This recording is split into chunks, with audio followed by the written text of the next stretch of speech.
Senhor esteja convosco. Ele está no meio de nós. Proclamação do Evangelho de Jesus Cristo, segundo Lucas. Glória a vós, Senhor.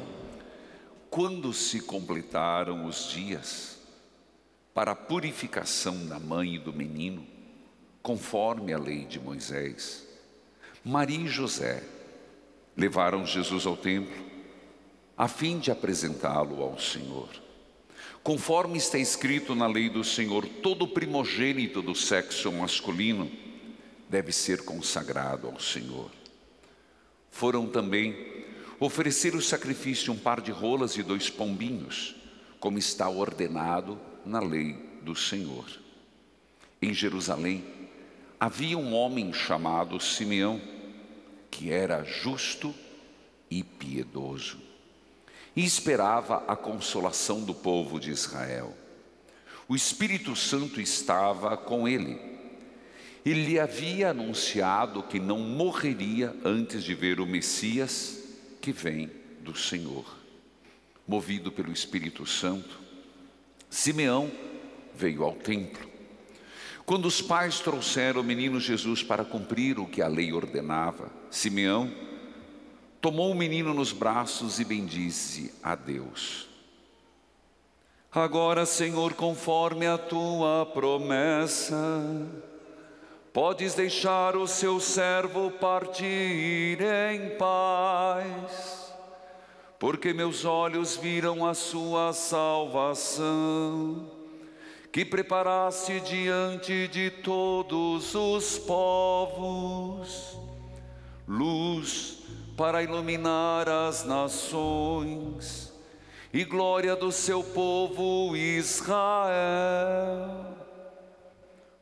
O pai e a mãe de Jesus estavam admirados com o que diziam a respeito dele. Simeão os abençoou e disse a Maria, mãe de Jesus: este menino vai ser causa tanto de queda como de reerguimento para muitos em Israel. Ele será um sinal de contradição. Assim serão revelados os pensamentos de muitos corações. Quanto a ti, uma espada te transpassará a alma. Palavra da salvação. Glória a vós, Senhor. Que a palavra de Deus perdoe os nossos pecados. Amém. Enquanto sentamos, cantemos este hino inspirado no Evangelho de hoje. Sobe a Jerusalém, Virgem oferente sem igual. Vai, apresenta ao Pai teu menino luz que chegou no Natal, e junto à sua cruz, quando Deus morrer, fica de pé. Sim, Ele te salvou, mas ofereceste por nós com toda a fé. Sobe a Jerusalém, Virgem oferente sem igual. Filhos queridos, no 5º dia da 8ª de Natal, hoje, quarta-feira mariana, como nós gostamos de lembrar, neste santuário dedicado a Nossa Senhora de Guadalupe, Jesus das Santas Chagas, o 9º dia de um novenário, mas um novenário perpétuo, contínuo. Nessa última quarta-feira do ano de 2021, aqui nos encontramos, e também pela TV, rádio, aplicativos, YouTube Padre Manzotti, somos chamados a refletir sobre este ato grandioso de Nossa Senhora. Impressionante que a liturgia é trazida hoje no 5º dia da 8ª, mas os fatos aconteceram em períodos diferentes. Segundo a tradição,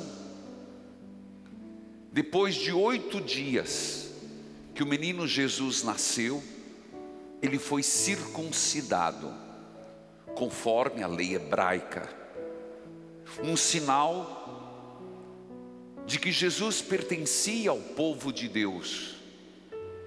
Mateus registra isso, e é de grande importância, porque o Messias vem da linhagem de Davi. 40 dias depois do nascimento, 32 dias depois da circuncisão, 2 fatos, 2 prescrições são cumpridas por Maria e São José. 40 dias depois do nascimento, levar o menino ao templo e oferecer o primogênito, como todo judeu faz, a Deus. Um oferecimento que José e Maria cumprem, porque não precisavam, nem Jesus precisava ser oferecido a Deus, porque Ele é Deus, mas eles cumprem a lei do Antigo Testamento para se mostrarem obedientes e humildes. Mesmo não precisando, o fazem para nos dar um exemplo de 2 virtudes importantíssimas na nossa vida: obediência a Deus, humildade diante de Deus. Obediência que às vezes nós cristãos, e falo católicos, às vezes não queremos ter com Deus, não queremos cumprir o que está na lei. Por exemplo, uma máxima que até João vai nos lembrar na primeira leitura: quem diz que está na luz e odeia seu irmão, está nas trevas. Amar é um mandamento, então essa obediência se aplica em amar a Deus e ao próximo. Mas um segundo motivo da ida para Jerusalém no 40º dia é a purificação de Nossa Senhora.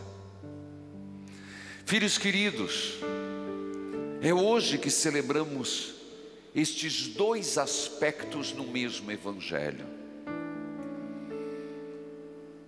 De um lado, a entrega. Sobe a Jerusalém, virgem oferente sem igual. Vai, apresenta ao Pai o teu menino luz que nasceu no Natal.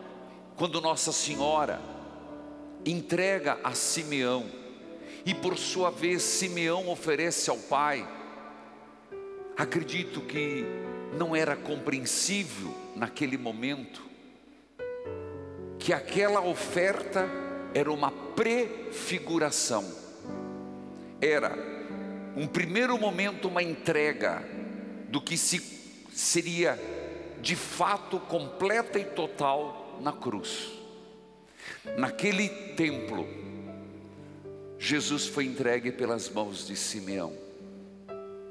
Na cruz, é o próprio Cristo que se entrega e diz: Pai, tudo está consumado, em tuas mãos entrego o meu espírito. É impressionante, meus irmãos, observar isso.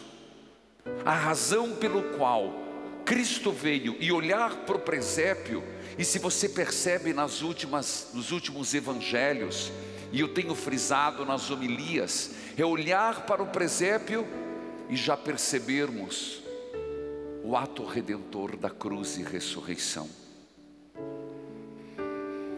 Maria vai, José, família humilde, porque segundo a prescrição, um casal oferecia naquele momento o que podia. Os pobres, um par de rolinhas e pombos, e os de mais posse ofereciam um carneiro de 1 ano de idade.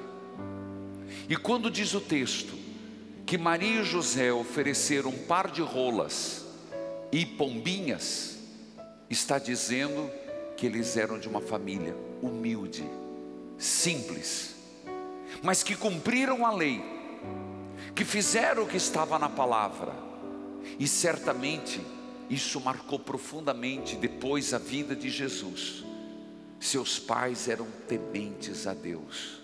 Ah, meus irmãos, fico pensando hoje, pais que não batizam seus filhos, é a mesma coisa. Como fica isso?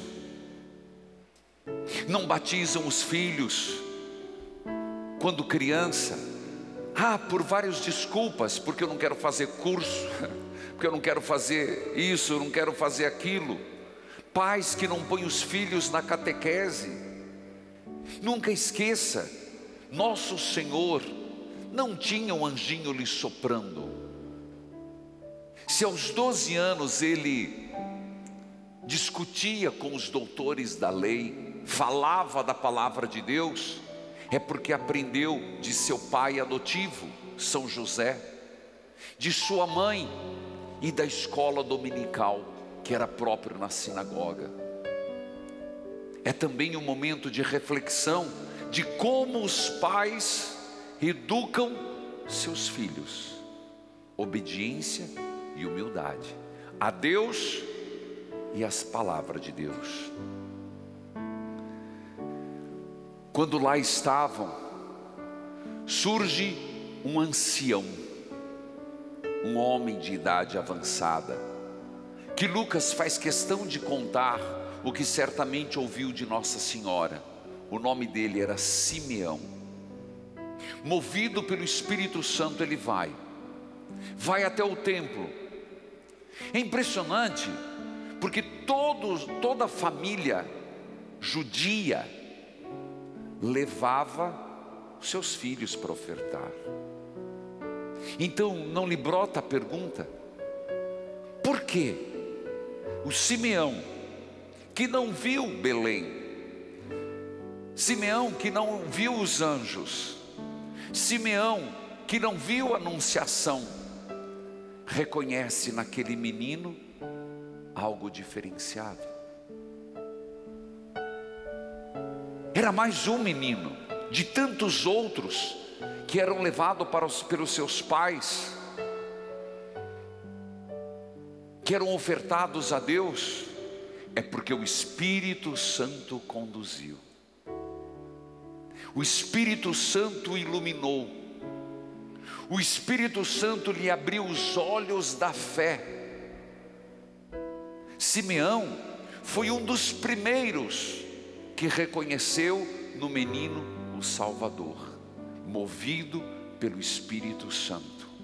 Então, portanto, se eu e você ainda não reconhecemos Jesus, com tudo mais que sabemos, não só no menino, mas na sua paixão, morte, cruz e ressurreição, é porque nos falta o Espírito Santo de Deus. É o Espírito Santo que inflama a alma, é o Espírito Santo que abre os olhos da fé, É o Espírito Santo que verdadeiramente nos toca para reconhecer em Jesus Cristo o Salvador e Redentor nosso. Então temos que pedir: vem Espírito Santo sobre a humanidade, vem Espírito Santo abrasar os corações, vem Espírito Santo tirar a nossa cegueira, vem Espírito Santo inflamar nossas almas. Aqui está o remédio de uma fé que titubia, está o remédio de uma fé que balança, aqui está o remédio de quem não consegue enxergar o Salvador e a luz. Foi movido pelo Espírito Santo, já antes que ele escutou a profecia: não morrerei sem ver o meu Senhor. E o que ele canta está na liturgia das horas toda noite. A irmã sabe muito bem. Muda um salmo, muda outro, muda a leitura breve. Mas assim como o Benedictus está de manhã, o Magnificat está à tarde, nas vésperas, este canto de Simeão está nas completas. A última oração que se faz de um sacerdote, um religioso e do povo de Deus, quando diz assim: agora, Senhor, com o menino nos braços. Mas entenda isso, é só com Jesus perto de nós, é só tomando Jesus nos braços.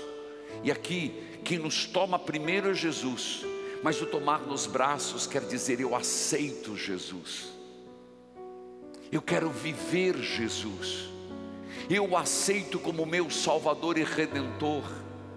No meu coração só há Jesus, é só com Jesus dentro de nós que nós poderemos deixar.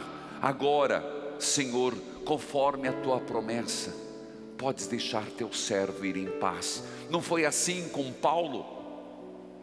Não sou mais eu que vivo, com Cristo no coração, mas Cristo que vive em mim. Senhor, para mim, morrer é lucro. Só para quem realmente tem o Senhor no coração, nos braços, na alma, é só olhar para a vida dos santos, que viver aqui tanto faz como não, porque morrer é se estar com Cristo plenamente. Os santos compreenderam isso. Não que é um desmerecimento com a vida, não é um desprezo com o mundo, não é um desprezo com a nossa corporalidade e esse tempo maravilhoso, não é isso, mas é um desprendimento, que se soltasse a linha do tempo de um pé de um santo, no seu estado unitivo da alma, unitivo, ele já voaria para Deus. Isso os santos sentem e dizem. Santa Teresinha fala isso, o Santa Teresa d'Ávila fala. Quase todos os santos terminam a sua vida já com essa proximidade da eternidade. Por isso, Simeão, agora pode deixar teu servo ir em paz. Não é à toa que no final da vida, toda segunda-feira a gente reza: dai-lhes, Senhor, o descanso eterno e a luz perpétua brilhe para eles, descanse em paz. Amém. É essa paz de Simeão que ele sentiu e que nós sentiremos, sim, se tivermos Jesus em nós, se pudermos tê-lo nas mãos, na alma, nos lábios, no pensamento. Nós não terminaremos esta vida sem ser em paz, talvez com dor, talvez sofrendo, talvez minguando numa cama. Isso não quer dizer nada, isso não quer dizer pecado. Não quer dizer pecado uma pessoa que sofre para morrer, não quer dizer que a pessoa não esteja em paz, mas essa paz nós só sentiremos no final se com Cristo vivermos. Esse é o texto de Simeão. porque meus olhos viram a tua salvação, que preparaste diante dos povos, luz para iluminar as nações. Meus irmãos, é neste contexto que tem duas frases da primeira leitura que na minha Léxio Divina, na minha leitura orante, me chamou a atenção. Uma que diz aqui, e eu já citei e cito de novo: quem diz que conhece a Deus, mas não guarda seus mandamentos, é mentiroso. E logo depois, no mesmo pensamento, aquele que diz estar na luz, quer dizer Jesus Cristo, mas odeia seu irmão, ainda está nas trevas. Um segundo pensamento que me chamou muito a atenção: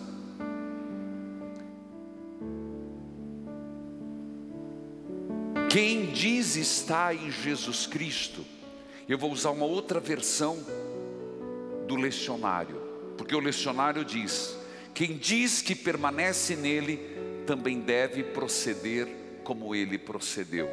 Quem diz que permanece em Jesus Cristo, deve proceder como ele procedeu. Numa outra versão, quem diz que caminha com Jesus, deve fazer, percorrer os caminhos dele. Isso é muito forte. Quem diz que caminha com Jesus, deve trilhar os caminhos que ele trilhou.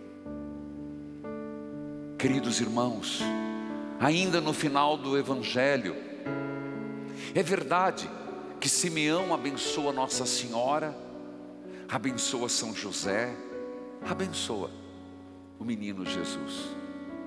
Aqui poderia fazer toda uma reflexão sobre a bênção, mas não hoje.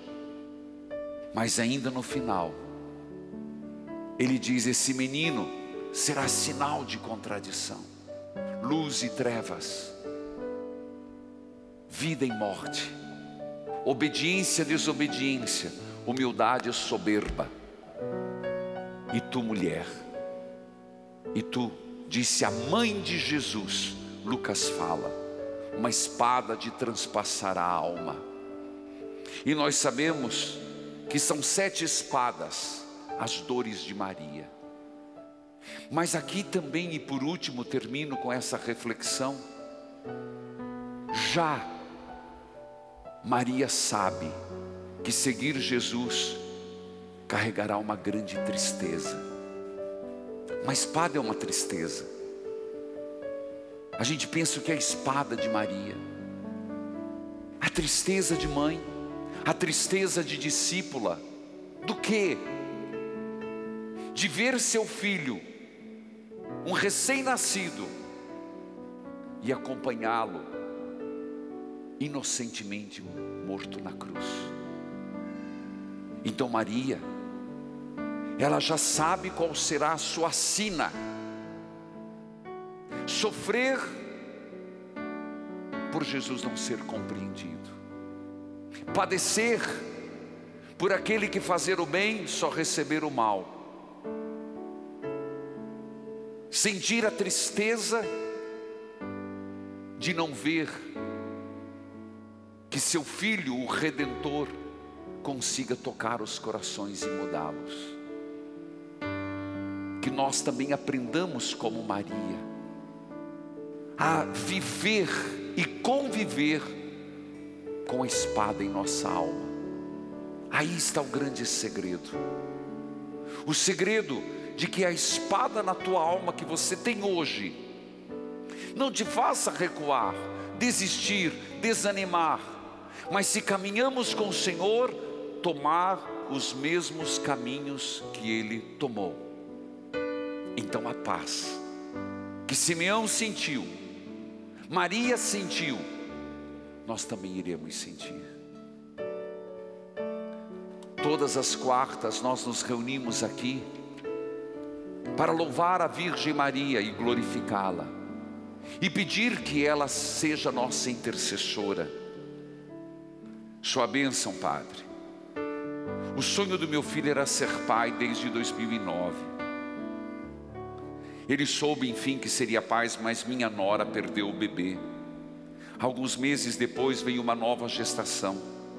Sabíamos que iríamos ser avós. Eu e meu marido começamos a rezar o terço todos os dias de joelho, pedindo a intercessão de Maria. Fazíamos todas as quintas eucarísticas. Durante a adoração sempre aparecia uma imagem de Nossa Senhora com muita fé. No 8º mês de gestação, minha nora teve Covid. Prejudicou o desenvolvimento do bebê. Os médicos pediram para fazer cesariana marcada para a última sexta-feira de abril. O médico de plantão no dia não quis fazer. Mandou que esperássemos completar os 9 meses. A consulta seguinte, outro médico achou que seria melhor tirar o bebê porque ele não estava mais se desenvolvendo. Estávamos pedindo mais uma vez a intercessão de Nossa Senhora. Ele nasceu muito pequeno, com 2,340 kg. Eu pedi a Nossa Senhora, rezei pelo meu neto para que ele sobrevivesse.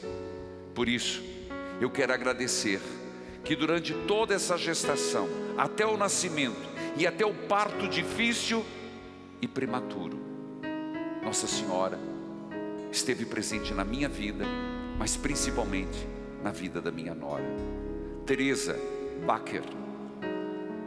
Não diz o nome. Uma salva de palmas a Nossa Senhora de Guadalupe.